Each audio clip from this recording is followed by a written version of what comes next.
Hello guys, welcome back to our channel. என்னடா இது மணி 5 ஆயிடுச்சு, இன்னும் ஸ்நாக்ஸ் என்ன பண்ணலான்னு யோசிச்சுட்டு இருக்கீங்களா? நானும் அது தாங்க யோசிச்சுட்டு இருந்தேன். அப்புறம் தான் யோசிச்சு பார்த்தேன், ஃப்ரிட்ஜை திறந்தேன், உள்ளே பார்த்தா கொஞ்சமாக மாவு இருந்துச்சு. என்னடா இது, இப்போ இட்லி கூட செய்ய முடியாது, தோசையும் செய்ய முடியாது, அப்பயும் மாவு தானே இருக்குது. அதனால தான் நான் யோசித்தேன், டக்குன்னு ஐடியா வந்துச்சு, குழி பணியாரம் செஞ்சிடலாம் அப்படின்னு.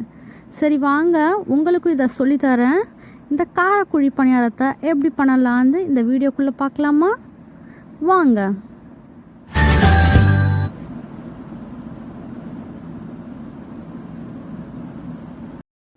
ஃபர்ஸ்ட் நான் தாளிக்கிறதுக்கு கடாயில் எண்ணெய் காஞ்சதுக்கப்புறமா கொஞ்சமாக கடுகு, அப்புறம் கொஞ்சம் உளுத்தம் பருப்பு சேர்த்து கொஞ்சம் ஃப்ரை பண்ணிக்கோங்க. உளுத்தம் பருப்பு கொஞ்சம் கலர் மாறின உடனே நம்ம வெங்காயத்தை ஆட் பண்ணிக்கலாம்.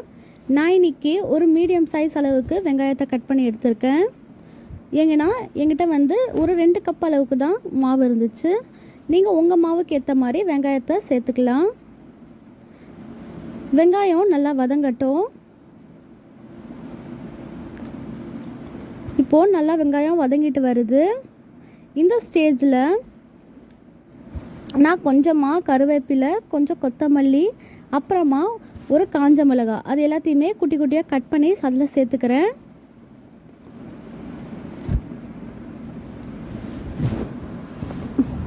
நீங்கள் நம்ம சேனலுக்கு புதுசாக இருந்தீங்கன்னா சப்ஸ்கிரைப் பண்ணாதவங்க சப்ஸ்கிரைப் பண்ணிட்டு இதை பாருங்கள். இப்போ இது நல்லா வதங்கிட்டு வருது. இந்த ஸ்டேஜில் கொஞ்சமாக உப்பு சேர்த்துக்கோங்க. நம்ம ஆல்ரெடி மாவுலேயும் உப்பு சேர்த்துருக்கோம். ஸோ இப்போ வதக்கிறதுக்கு மட்டும் உப்பு சேர்த்தா போதும். இப்போ இது நல்லா வதங்கிடுச்சு. ஸோ ஸ்டவ் ஆஃப் பண்ணிக்கலாம். இப்போ ஆறுனதுக்கப்புறமா நம்ம வச்சுருக்க மசாலாவை இந்த மாவில் ஆட் பண்ணிக்கலாம். ஆட் பண்ணியாச்சு. இப்போ ஒரு கரண்டி எடுத்து நல்லா கிளறிக்கோங்க. அதுக்கப்புறமா ஸ்டவ் ஆன் பண்ணி நம்ம குழி பணியாரம் செய்கிறதுக்காக பாத்திரத்தையும் எடுத்து வச்சிடலாம். அதில் எண்ணெய் ஊற்றிட்டு பணியாரத்தை இப்போ மாவை ஊற்றிக்கலாம். மாவு ஊற்றிட்டதுக்கப்புறமா ஒரு 2 மினிட்ஸ் மூடி வச்சுடுங்க. இப்போ 2 மினிட்ஸ் ஆயிடுச்சு. மூடி ஓப்பன் பண்ணி பார்க்கலாம். பார்த்தீங்களா, இப்போ நல்லா அது வெந்துட்டுருக்கு. இப்போ இந்த ஸ்டேஜில் நம்ம எல்லாத்தையுமே திருப்பி போட்டுக்கலாம். பார்த்தீங்களா எவ்வளோ கலர்ஃபுல்லாக இருக்குன்னு. இப்போ இதை மறுபடியும் ஒரு நிமிஷத்துக்கு மூடி வச்சுடுங்க.